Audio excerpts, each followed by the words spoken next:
மௌலவி சதீதுத்தீன் பாகவிக்கு இலங்கையைச் சேர்ந்த மௌலவி ஏஎல் பதுருத்தீன் ஷர்கி பிரேல்வி எழுதும் பகிரங்க மடல் 2. நீங்கள் தப்லீக் ஜமாத் பற்றியும் மௌலவி இஸ்மாயில் தெஹ்லவி எழுதிய தக்வியத்துல் ஈமான் என்ற நூல் பற்றியும் பேசிய ஒலிப்பதிவு சமூக வலைத்தளங்களில் வைரலாகி வருவதைக் கேட்டேன். உங்கள் பேச்சைக் கேட்டதும் உங்களின் ஆராய்வு திறனிலும் சமய பிரச்சாரத்தின் உண்மைத்தன்மையிலும் உங்களின் கலாநிதி பட்டத்திலும் பாரிய சந்தேகம் எனக்கு ஏற்பட்டது. ஒரு விடயத்தை தர்க்க ஒழுங்கில் ஆழமாக ஊடுருவி ஆராய்ந்து உண்மையை நிறுவும் ஆற்றல் உள்ளவருக்குத்தான் கலாநிதி முனைவர் பட்டம் வழங்குவார்கள். நீங்கள் தமிழகத்தின் தாய் மதரசாவான பாக்கியாத்து சாலிஹாத்தில் ஓதிப்பு பட்டம் பெற்றவர். அங்கு தஃப்சீர் ஹதீத் ஃபிக்ஹ், அகீதா, உசூல் மன்திக், பலாகா உள்ளிட்ட பல துறைகளை கற்று தேர்ச்சி அடைந்துள்ளீர்கள். ஆகவே ஒரு விடயத்தை தர்க்க ஒழுங்கில் ஆராயும் திறன் உங்களுக்கு இரட்டிப்பாக இருக்க வேண்டும். ஒருவரின் எழுத்தில் பேச்சில் உள்ள உண்மைத்தன்மையை வலுவில்லாமல் புரிந்து கொள்வதற்குத்தான் மந்திக் தர்க்க சரித்திரம் கற்றுக் கொடுக்கப்படுகின்றது. திருக்குரான் கூற நினைக்கும் சொல்லர்த்தத்தையும் அது இறங்கிய காரணங்களையும் அதன் உட்பொருளையும் புரிவதற்குத்தான் தப்சீர் கற்றுக் கொடுக்கப்படுகின்றது. திருக்குர்ஆனின் இலக்கிய நயத்தையும் சொல்லாட்சியின் செழுமையையும் யதார்த்தம், ஹகீகி, நடைமுறை வழக்கு, மஜாசி உள்ளிட்டவைகளை விளங்குவதற்கு பலாக கற்பிக்கப்படுகிறது. திருக்குர்ஆனிலிருந்தும் ஹதீதிலிருந்தும் நம்பிக்கை சார்ந்த விடயங்களை கூறுவதை அகீதா என்றும் சட்டம் தொடர்பானதை ஃபிக்ஹ் என்றும் கூறப்படுகின்றது. திருக்குர்ஆன், ஹதீது, ஃபிக்ஹ் உள்ளிட்ட துறைகளை வலுவில்லாமலும் முரணில்லாமலும் விளங்கும் முறையியலை உசூல் எனப்படுகின்றது. மேற்கண்ட அனைத்தையும் கற்றுத்தேறித்தான் நீங்கள் பாகவி பட்டம் பெற்றுள்ளீர்கள். இவ்வாறு பட்டம் பெற்றவர்கள் பல நூறு ஆலிம்கள் இருந்தாலும் உங்களின் நாவன்மையாலும் இடத்திற்கேற்ற விதத்தில் ஆக்ரோஷமாகவும் அழகு தமிழிலும் உரையாற்றுவதில் நீங்கள் தனித்து நிற்கின்றீர்கள். ஆகவேதான் அதிகமான கூட்டங்களுக்கு அழைக்கப்படுகின்றீர்கள். தமிழகத்தில் வழிகட்ட பல இயக்கங்கள் அசிங்கமாக பேசியும் எழுதியும் வரும் இக்காலத்தில் நீங்கள் அந்த அசிங்களில் சேராமல் தனித்திருப்பதோடு அவர்களுக்கு எதிராக பேசி மக்களை விழிப்பூட்டுவதால் தான் உங்களை தளராத அஹ்லுஸ் சுன்னத் வல் ஜமாத் அகீதாவை சேர்ந்தவர் என்று முழுமையாக நம்பி அம்மக்கள் மீலாத் விழா, கந்தூரி விழா, மத்ரசா பட்டமளிப்பு விழா உள்ளிட்டவைக்கு அழைக்கின்றனர். நீங்களும் அங்கு சென்று இடத்திற்கேற்றாற் போல் பேசி வருகின்றீர்கள். இப்பொழுது மேடை பேச்சும் புகழும் நல்ல வருமானமும் கூடியதுரை என்பது பகிரங்கமான ஒன்று என்பதால் தான் அதிகமானோர் அத்துறையில் தீவிரம் காட்டுகின்றனர். சமூக வலைத்தளங்களில் அதிகமானோர் வேகமாக வலம் வருவது மார்க்கத்தில் கொண்ட பற்றினால் அல்ல, அதில் கிடைக்கும் வருமானமும் பிரபல்யத்திற்காகவும் என்பதை எவரும் மறுக்க மாட்டார்கள். அது அவர்களின் சொந்த பிரச்சினை. அது பற்றி நாம் தோண்டப்போவதில்லை. எண்ணத்திற்கேற்ற கூலியை வழங்கும் பொறுப்பு அல்லாஹ்வுக்குரியது. அதை அவனிடமே விட்டுவிடுவோம்.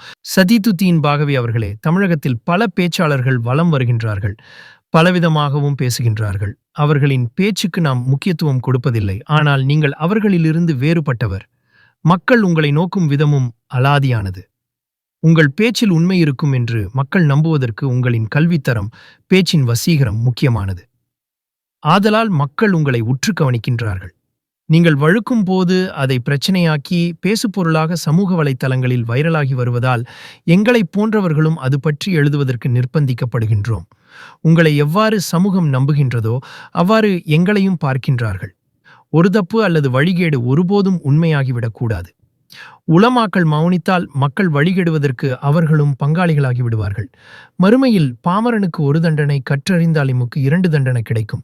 இத்தண்டனையில் இருந்து தப்புவதற்காகவே இதனை நான் எழுதுகின்றேன்.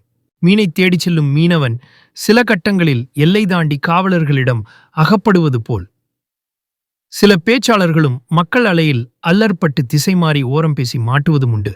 அந்த சந்தர்ப்பத்தில் அவர்களின் மீதுள்ள நம்பிக்கையும் மதிப்பும் கேள்விக்குறியாகிவிடும். இந்த நிலையில்தான் இப்போது நீங்களும் இருக்கின்றீர்கள். வஹாபிசத்தை மறுத்து பேசும் நீங்கள் இந்தியாவுக்குள் வஹாபிசம் எப்படி அறிமுகமானது என்பதை அறிந்தும் அறியாதது போல் பாசாங்கு செய்கிறீர்கள். தமிழகத்தில் வஹாபிஸ் விஷத்தை கக்கும் தவ்ஹீத் ஜமாஅத்தை சாடும் நீங்கள் அதே கருத்தை முதலில் இந்தியாவில் விதைத்த இஸ்மாயில் திஹ்லவியையும் தேவ்பந்திகளையும் பாராட்டுகின்றீர்கள்.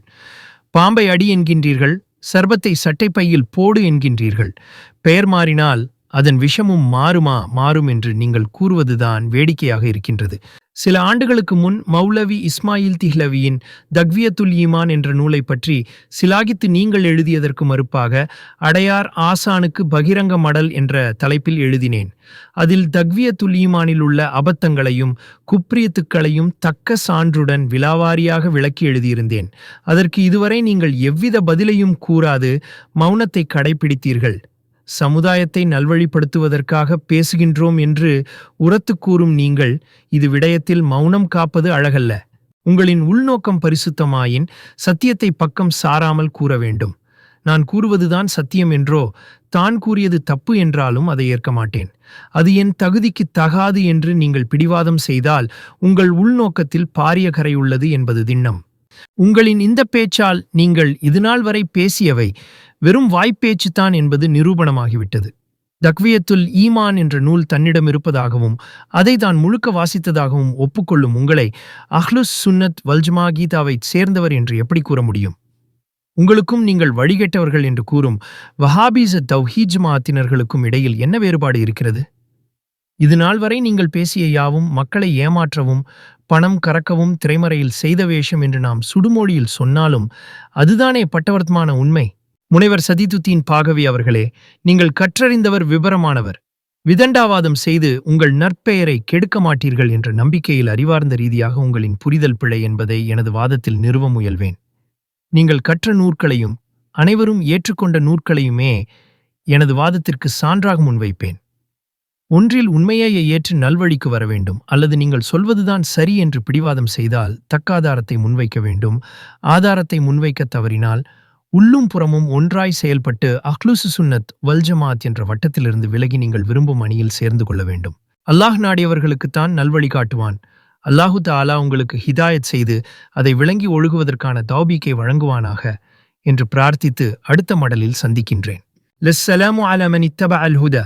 இப்படிக்கு மௌலவி பதுருத்தீன்.